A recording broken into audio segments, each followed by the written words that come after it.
So this is one of the key things na kailangan po natin maunawaan na tayo po ay dapat may sinasapi ang simbahan o di kaya mga tao mapagkakatiwalaan natin para lalo po tayong lumaganap at lumago sa ating buhay. Basahin po natin muli ang ating napaka-importanting bersikulo para sa duration ng ating series this September. So sabi po dyan, if you can stand up with me as appropriate, that will be great. If not, it's also fine. Sabi po sa Ecclesiastes 4:9 to 10, sabi dyan, two are better than one because they have a more satisfying return for their labor. For if either of them falls, the one will lift up his companion, but woe to him who is alone when he falls and does not have another to lift him. So ito po yung emphasis ni ni King Solomon sa mga tao na kailangan natin talaga ng kaagapay at least one person at talaga mapagkakatiwalaan natin na makakasama natin sa hirap at ginhawa ng ating buhay. And this may be your wife, this may be your children, or it may be a trusted individual. Pero syempre po sa ating pananaw ng isang simbahan, ito po ay kadalasan yung community. So hindi lamang po isang tao ang kasama natin, ang kasapi natin. Kasama natin ang buong simbahan kung tayo po ay magre-reach out sa ating simbahan at humingi ng tulong. Pero higit doon, ang sentro po ng ganitong klaseng relasyon ay ang Panginoon. Kaya nga po napakamakapangyarihan kung tayo po ay may mga kasamang mga taong makadiyos dahil sigurado po kung makakatulong po sila sa ating pamumuhay. So wag po natin kakalimutan that this is very important in terms of our understanding. Ano nga ba magagawa ng simbahan? Pero higit doon, ano nga ba magagawa ng mga taong makadiyos at ang Panginoon bilang sentro ng ating buhay at relasyon? So, meron po akong tatanong muna sa inyo bago po tayo magpatuloy sa ating pag-aaral. Sabi diyan, are you actively participating in the discipleship process, either as a discipler or a disciple? What's holding you back kung hindi man po kayo naging disipulo na sa SNJ? At kung ikaw ay disipulo na medyo matagal-tagal ka na sa SNJ, ano ang pumipigil sa iyo para ikaw ay maging discipler o maging spiritual parent? Sa mga bago po nating kasama sa SNJ, wag po nating kakalimutan, meron po tayong very strong discipleship program. Kaya ito po natin nalalapat yung ating pinag-aaralan na collective empowerment kasi ito po yung pagkakaisa ng simbahan sa inyo na meron pong namumuno sa inyong buhay. Ito nga po yung tinatawag natin discipler or spiritual parent. Parang si Jesus po, siya po ang discipler ng mga disciples niya or yung mga naging apostles. Kasama po dyan si Peter, si James, tsaka si John. So huwag po natin kakalimutan, kapag tayo po ay matagal ng Kristiyano at hindi tayo nagpapasakop through this discipleship process, tayo po ay nagkakasala.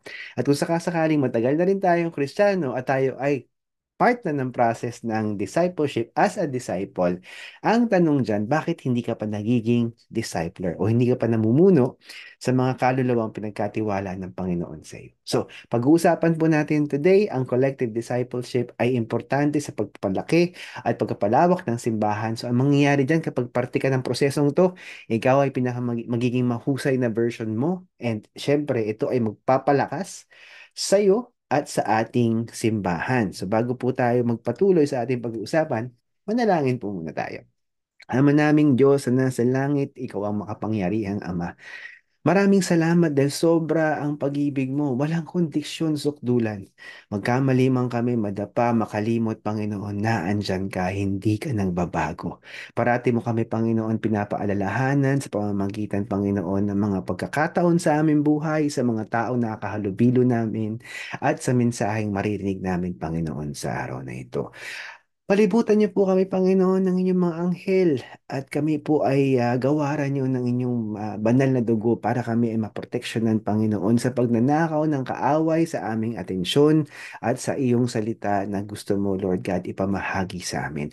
Dalangin ko po, Panginoon, sa oras at pagkakataong ito, baguhin niyo po kami ng iyong salita. Padalimin niyo po, Panginoon, ng aming pangunawa, Lord God, sa gusto mo sa aming buhay at bigyan niyo po kami, Panginoon, ng puso na handa na magbago, magpa-correct, isipan, Panginoon, na bukas, Panginoon, sa inyong katotohanan para, Lord God, lahat ng mga akala naming katotohanan, yun pala ay kasinungalingan na marireveal today, Lord God, maisantabi namin, Panginoon, nito at kalimutan namin, Lord God, at ang iyong katotohanan lamang ang aming yakapin, Lord God. Today, in the mighty name of Jesus, please bless us, Lord God, with an attentive mind. a sharp, Lord God, sharp comprehension. And syempre, Panginoon, the grace para maipamuhay po namin at hindi namin makalimutan ang iyong salita sa araw na ito. Amen. So, nakaranas na po ba kayo ng pagkakataon na yung mga kaibigan nyo hindi nakakatulong sa inyo? O di kaya yung mga kamag-anak o yung malalapit sa buhay mo ay hindi nakakatulong sa inyo? Nakakadagdag siya sa kabigatan ng problema o di kaya parang nalilinlang ka pa at mali yung tinahak mong landas dahil sa payo na ipinagkaloob nila sa iyo na sinunod mo. Kaya nga po napaka-importante na iniingatan natin ang mga bagay-bagay na ating tinatanggap o yung mga bagay na kinakain ng ating utak, kinakain ng ating puso. Kasi nga naman po, ito po ay maaring makadala sa atin sa kaliwanagan, sa katinoan, o di kaya sa kasalanan. So, dapat po talaga tayong umiiwas. Kaya nga po ang simbahan natin, meron tayong discipleship program.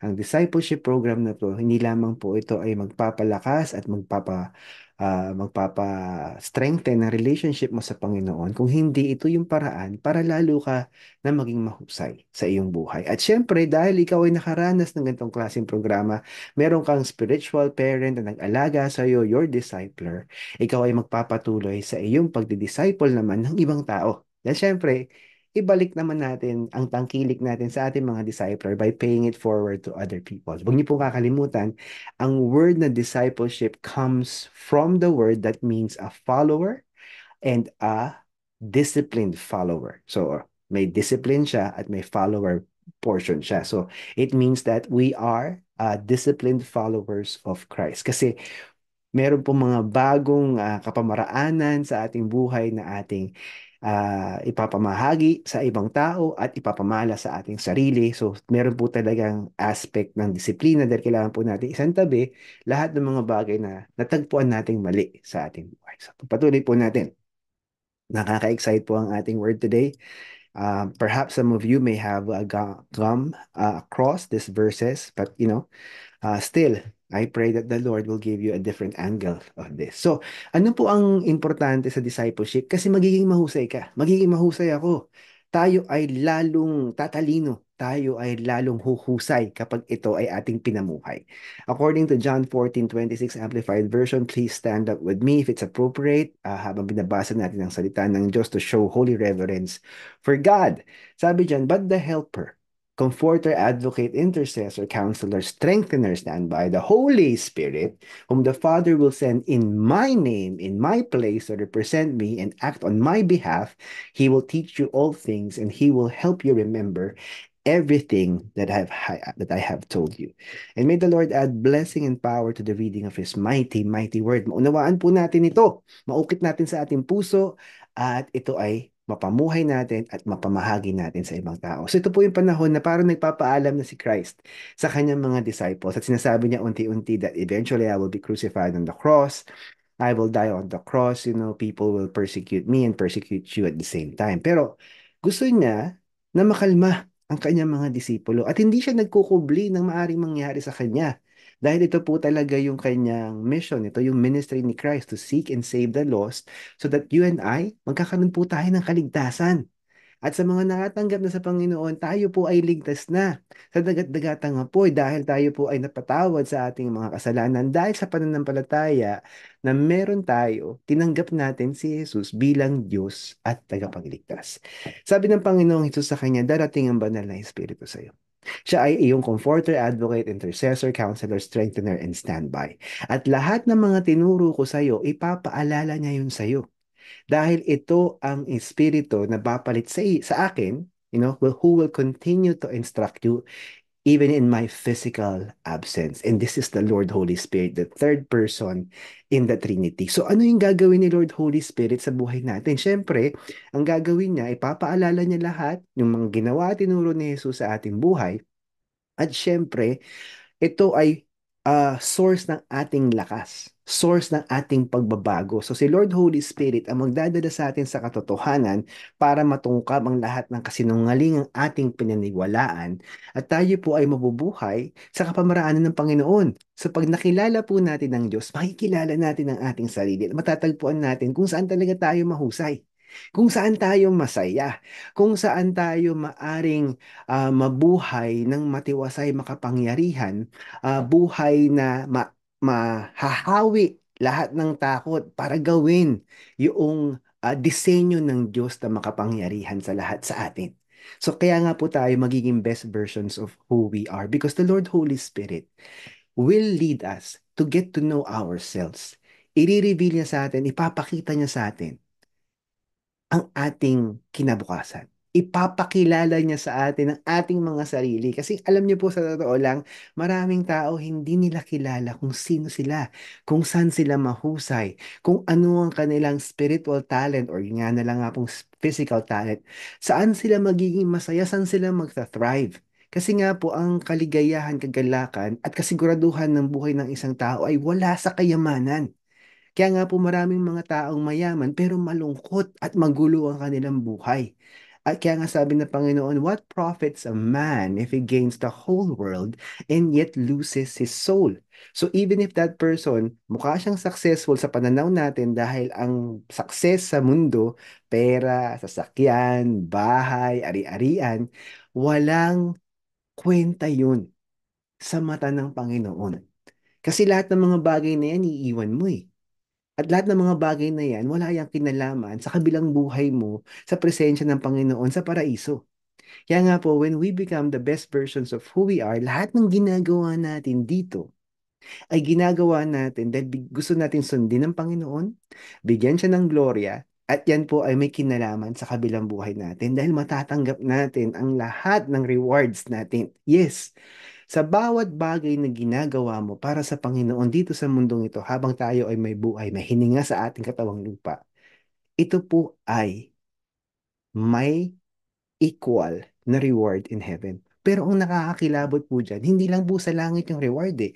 Habang nandito ka sa mundong ito, ikaw ay mababago. Ang sarap po kasi kung alam mo yung meaning at purpose ng buhay mo. Nung ako po ay nag-aaral ng psychology at kami po ay napunta sa isang facility na kinausap namin yung mga taong may edad, kadalasan po sa kanila, parang wala nga po ako natagpuan na individual na may edad na nagsabi sa akin na natahak niya yung landas ng buhay na dapat niyang tahakin. Alam niya yung purpose and meaning ng buhay niya. Kadalasan po ang naririnig ko sa kanila ay regrets. Yes, ang pagsisisi po talaga ay parating sa huli. Kaya nga po ngayon, agapan natin. Kung sakasakaling meron pa rin po tayong hininga sa katawang lupang ito, at kahit anong edad natin, pwede pa rin natin ipamuhay ang nalalabing taon natin sa mundong ito ayon sa kalooban ng Panginoon para magkaroon po tayo ng pagkakontento, ng kagalakan, ng kapayapaan at higit doon, matagpuan natin, masumpungan natin kung sino po talaga tayo. Kaya nga po yung mga successful na mga individuals na natagpuan nila kung sino sila in an advanced stage, it doesn't matter kasi they were able to live the lives that they were supposed to do. Parang yung founder po ng KFC, retired na po siya bago niya sinimula ng negosyo niya na pagbebenta ng manok. Ah, at natagpuan niya po ang kanyang, ang kanyang sarili dahil doon siya naging maligaya. At ang nakakamangha po rito dahil si Colonel Sanders po ay professing born-again Christian. Ang ginawa niya po is, ginamit niya po ang kanyang kinita para pondohan ang gawain ng Panginoon bago po siya kinuha ng Diyos. So napakarami pong mga tao nasa advanced age nila o nasa batang edad naman na nag-start na kagad ng kanilang gawain para sa Panginoon. Kasi ito po talaga yung magbibigay sa iyo ng sigla, ng saya. At na-imagine niyo po ba, kapag tayo ay sumunod sa Panginoon, ano ang iiwan nating alaala sa mga tao, hindi lamang sa pamilya natin na biological, kung hindi sa mga tao na maaring makilala natin all throughout that time na tayo ay buhay, natulungan natin sila dahil tayo ay tinulak ng Panginoon na tulungan sila. Maaring ang tulong natin sa kanila ay payo, panahon, pagtuturo, kayamanan, kaperahan. It doesn't matter kung anong klaseng tulong yung ginawad natin sa kanila for as long as na alam natin tumulong tayo ayon sa kalooban ng Panginoon. Pero higit po ron, ang pinakamalupit na may iwan nating alaala na itong mga tao nakahalubilo natin, nakaramihan po sila ay nakakilala kay Jesus bilang Diyos at tagapagligtas. Na kung tayo natagpuan natin yung meaning and purpose natin at tayo ay naging mahusay, we become our best versions, sila rin po ay nagabayan natin, number one, to receive Jesus as Lord and Savior, para sila po ay magkaroon ng access sa paraiso, maiwasan ng dagat-dagatang apoy, at mabuhay dito sa mundong ito na katulad po ng naranasan natin, to live with meaning and purpose. Na-imagine niyo po ba yun? Na ang iniwan nating alaala ay mga alaala sa mga tao na natagpuan ng Panginoon, na buhay ng ayon sa kalooban ng Diyos. Mga taong maaring walang pag-asa, walang direksyon ng mga panahon na kilala natin sila. At sila po ay tumahak ng landas na dapat na lantakin. Yun po yung isa sa mga napakagandang alaalang maari nating iwan. Hindi yung pag namatay tayo, natuwa pa yung mga tao sa kapaligiran dahil tayo ay walang ambag, tayo ay naging pabigat, o tayo ay nakakasakit ng kanilang damdamin. O nung namatay tayo, biglang naglabasan lahat ng katotohanan at yung pinamuhay pala natin ay punong-puno ng kasinungalingan. Punong-puno ng pait, punong-puno ng puot.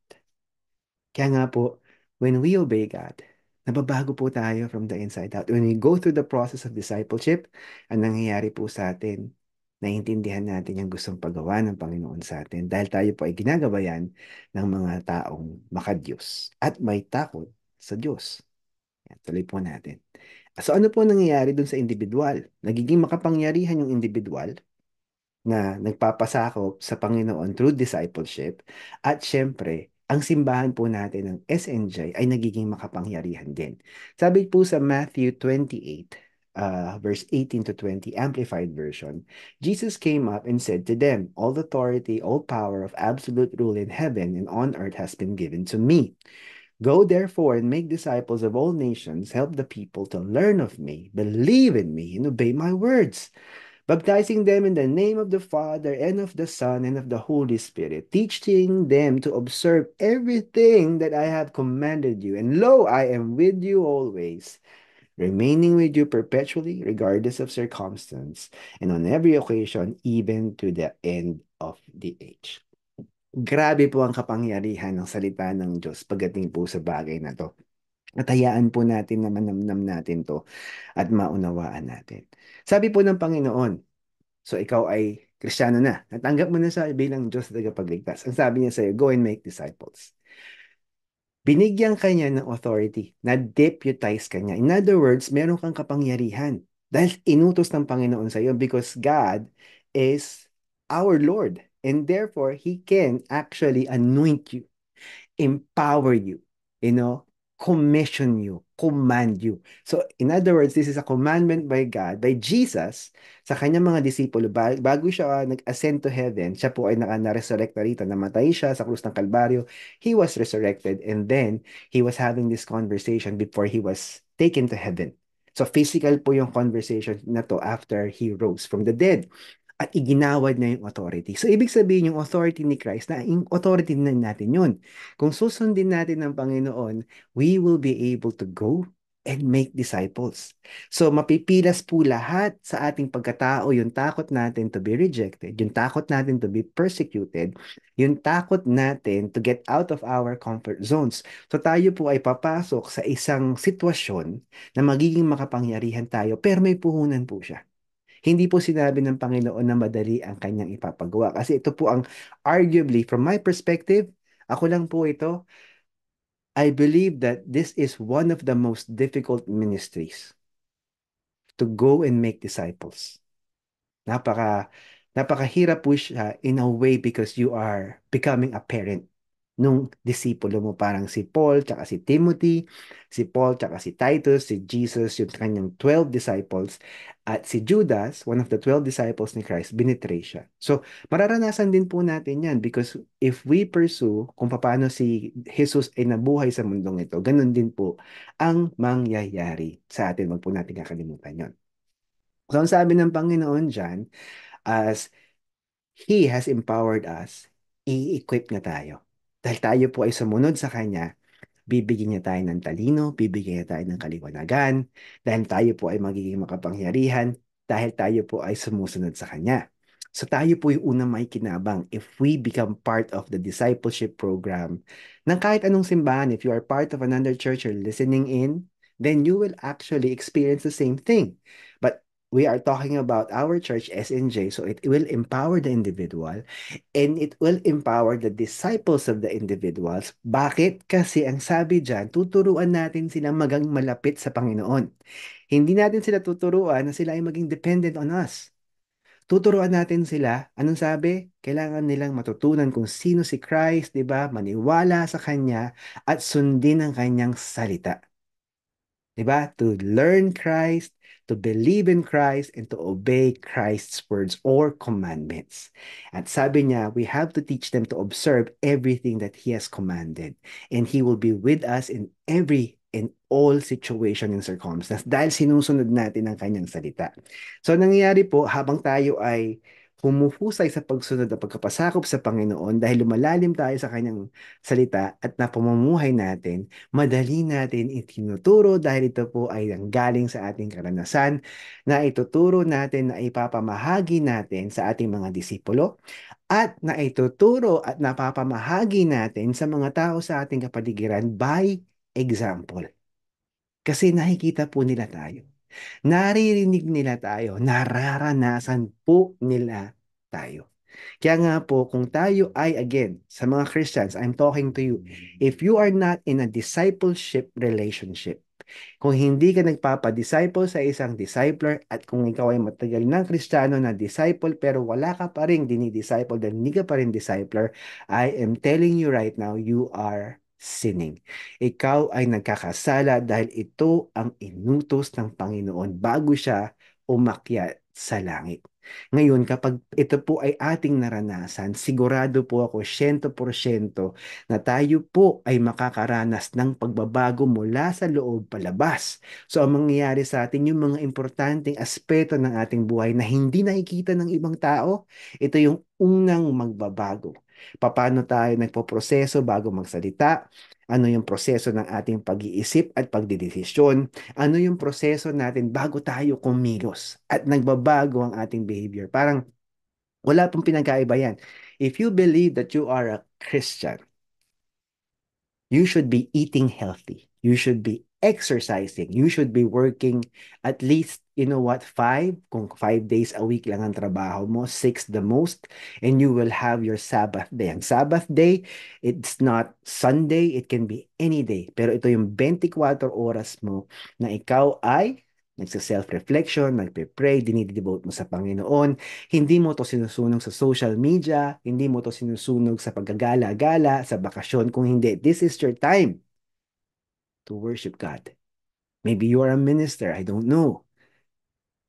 But if not, this is your time just to pray, worship God, meditate upon the Lord, worship with other Christians, get a time to exchange your thoughts with other believers kasi ito ay makakabuti sa iyo.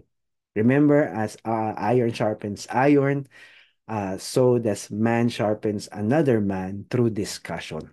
So, ganun po talaga siya. Importante po kasi yung fellowship and interaction natin sa mga tao sa ating kapaligiran. So, nakikita po natin yung pagbabago. At tayo pa yung magiging makapangyarihan. Bakit? Kasi lahat po ng inutos ng salita ng Diyos, masusunod natin siya. Mabibigyan tayo ng grasya, mauunawaan natin siya, maipapamuhay natin siya, at matatagpuan po natin kung sino po talaga tayo. Bakit ba tayo nabuhay sa mundong ito? What is our purpose and what is the meaning of life? Napakaraming tao. I don't know how much is the percentage of people dying without purpose, without meaning, at sila po ay nagsisisi dahil nabuhay lang sila na pinanganak, nag-aral, nakatapos ng pag-aaral, nagtrabaho, nag-asawa, nagkaroon ng anak, nawala yung anak sa bahay dahil nag-asawa na rin sila, naiwan sa bahay at eventually namatay. Walang alaalang naiwan na nakatulong perhaps o maaari meron din, pero yung alaalang naiwan nila ay walang kinalaman sa kabilang buhay. Hindi sila nag-qualify to enter heaven perhaps because they rejected the gospel and they were not able to actually, if they are believers, they are just, mga believers na nakatakas lang sa dagat-dagatang apoy. Dahil hindi nila nagawa yung dapat nilang gawin and this is one of them. to truly disciple. So kung hindi ka pa anak ng Diyos, I would like to encourage you right now to pray with us to receive Christ as Lord and Savior so that you will start your discipleship journey as well. Kung ikaw ay matagal ng Kristiyano at hindi ka pa disipulo, you have to become a disciple. At kung matagal ka ng disipulo, you have to start discipling other people. So let's bow down our heads and close our eyes, and I would like to encourage those who have not yet received Jesus as Lord and Savior. And this is your opportunity.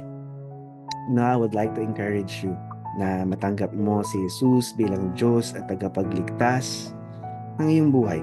So ang unang gagawin mo, ihingi mo ng tawad ang lahat ng kasalanang naaalala. Hallelujah.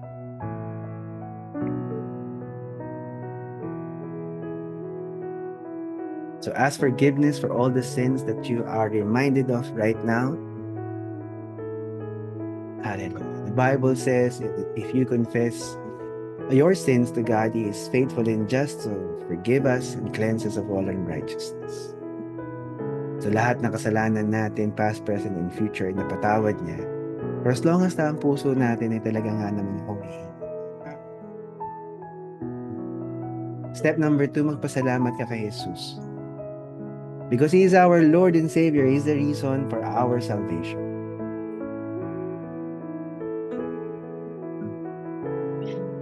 And step number 3, repeat this prayer after me.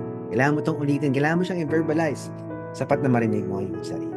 Jesus, aking Diyos at tagapagligtas. Maghari ka po sa aking buhay. Baguhin niyo po ang aking puso. Bigyan niyo po ako ng pangunawa at dali-dali niyo po ako na itulak sa aking disciple. Nais ko po na maunawaan kung sino ka, umangkla sa iyo, at sundin ka. Amen. Amen. Pwede mo nang idilat ang iyong mga mata. Kung ikaw ay nanalangin mula sa iyong puso, ikaw ay magbabago. At kapag ikaw ay nagbago at naranasan mo na meron ka mga bagay na ayaw mo nang gawin, mga kasalanan na agawian mo, gusto mo nang ihinto, malaki ang probability na ikaw ay na-born again. At welcome, of course, sa ating pamilya. Nais ko pong ipanalangin ng mga mananampalataya. Parte man kayo ng SNJ, kayo po ay hindi parte ng simbahan, nais ko po kayong anyayahin sa panalangin ito. Kung ikaw ay matagal ng Kristiyano at hindi ka nagpapadisipulo, nais kong ipaalala sa iyo na kailangan mong gawin yan. At kung matagal ka ng disipulo at hindi ka pa nagdidisipulo, you are not yet a discipler, and I would like to encourage you na hingan mo ng grasya ang Panginoon para magawa mo. Manalangin tayo, mga kapatid. Panginoon na nasa langit, alam ko po na nais mong kami ay pagpalain. Nais niyo po na mabuhay kami sa paraan na ginawad mo. Dahil ito ang pinakamagandang kapamaraanan para kami ay mabuhay. Dahil ito po, Panginoon, ay magdadala sa amin sa tagumpay.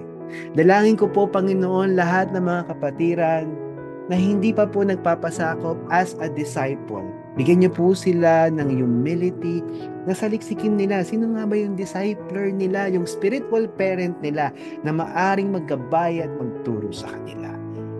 At sila po, Panginoon, ay maglakas ng loob na kausapin kung sino man ang dapat pagkatapos nilang ipanalangin ito.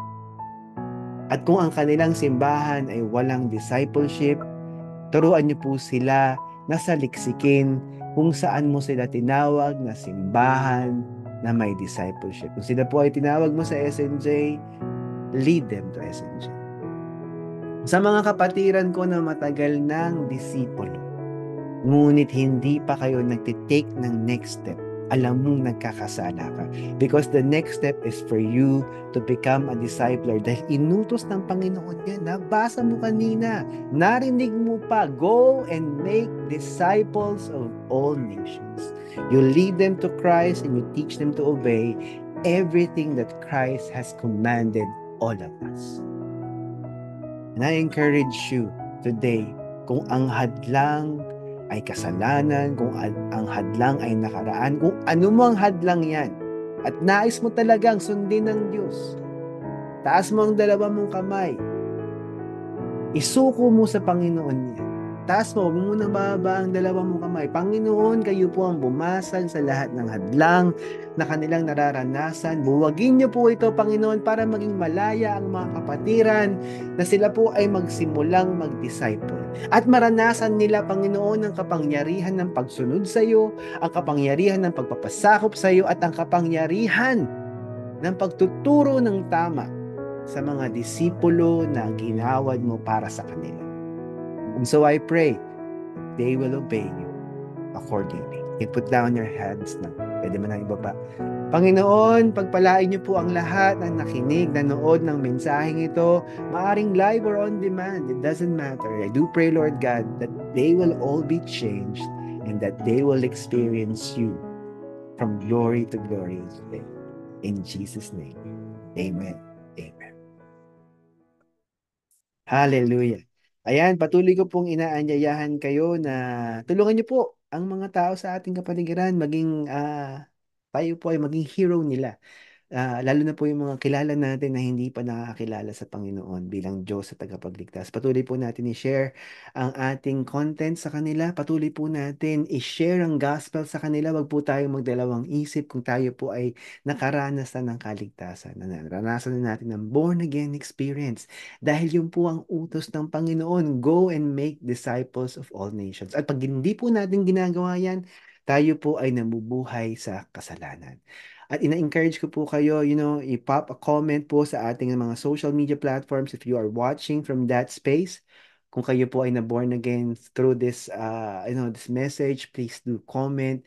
And if you would like to be part of the church, you would like to be discipled by SNJ, please do pop a comment and we will reach out to you. Tayo po ay collectively mag-empower ng bawat isa dahil yan po ang inutos ng Panginoon. And this can happen through the discipleship process because this has been commanded by God. At sa lahat po ng nanonood ng ating mensahe, may the Lord be glorified, may the Lord be lifted upon high, and may we also render to His goodness. And I do ask the Lord that His grace will fall upon each and every one of you. God bless you, and I hope to see you again next week. Goodbye for now.